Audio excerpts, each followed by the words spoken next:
Jangan remehkan, ini 4 penyebab utama buah zakar atau skrotum bengkak.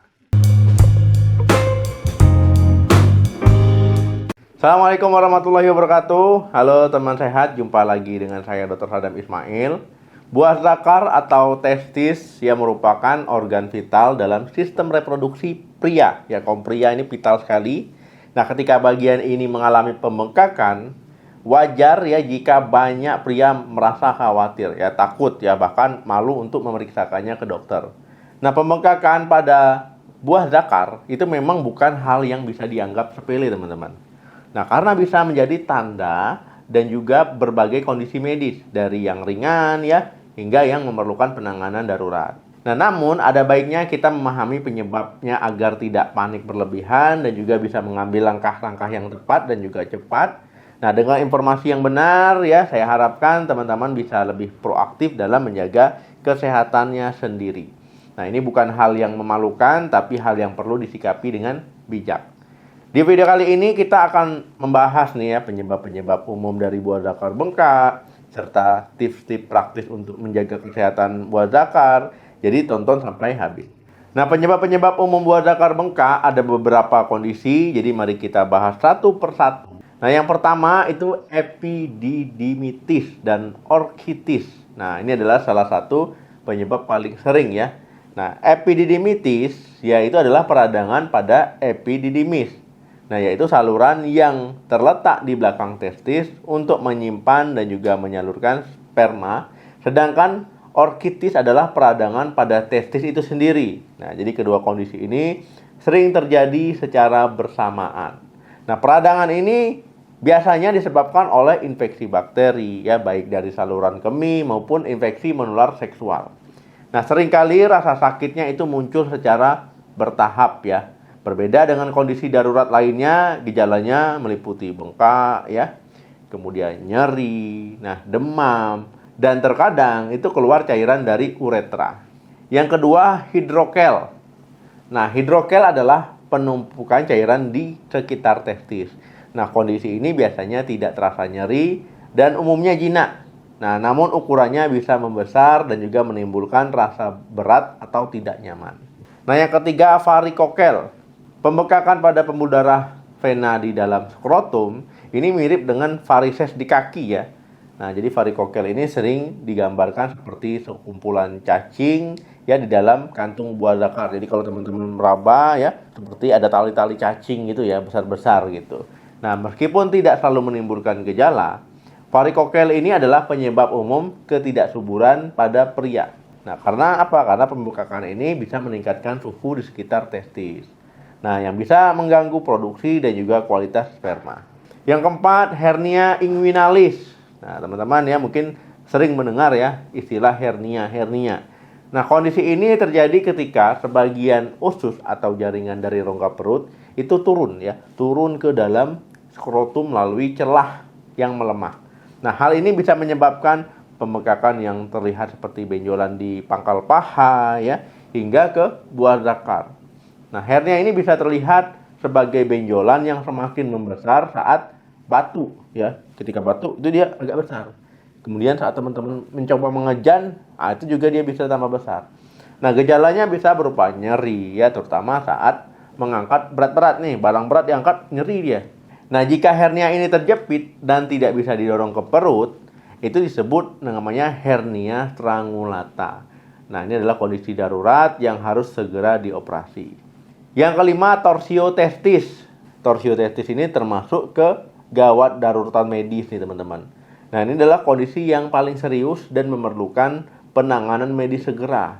Torsio testis ini ya terjadi ketika saluran spermatik yang memasok darah ke testis mengalami puntiran, nah, atau seperti tali yang terpelintir ya. Nah, kalau orang awam bilangnya torsio testis ini testisnya terpelintir ataupun terkelis, nah seperti itu.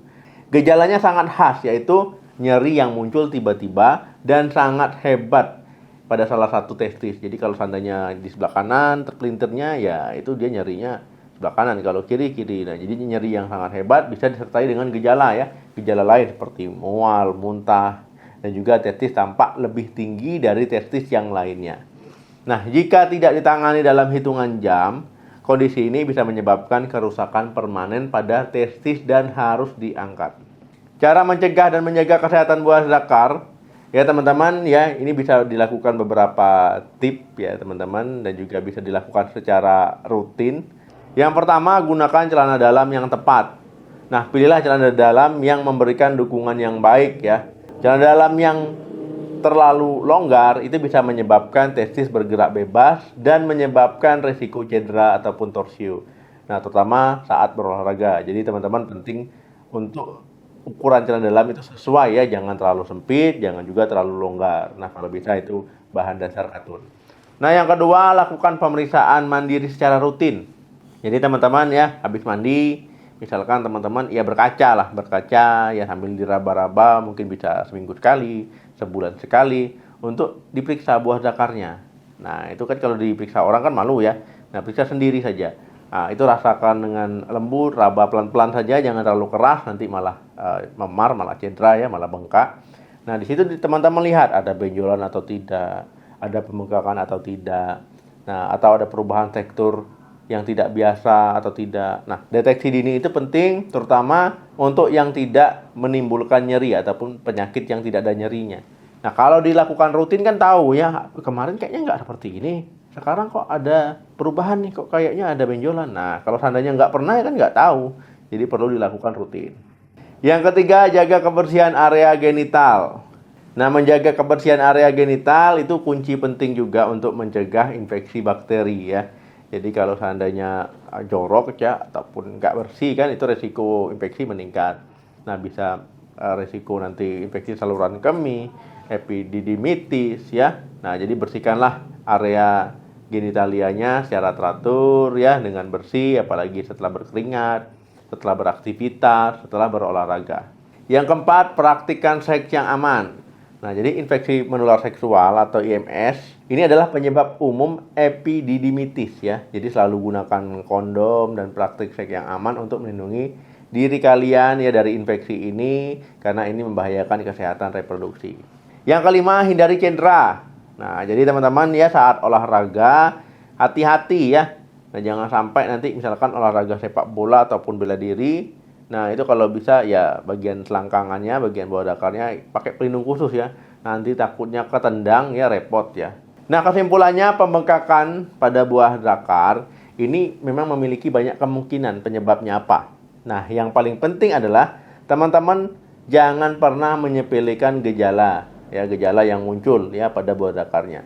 Nah, jika merasakan nyeri hebat dan juga tiba-tiba, itu langsung bawa ke UGD rumah sakit ya, ataupun ke IGD klinik itu boleh juga. Nah, itu untuk memastikan bukan torsio testis ya, untuk melihat kira-kira penyebabnya apa. Nah, teman-teman itu penting sekali, karena kalau torsio testis nanti ini urgensi.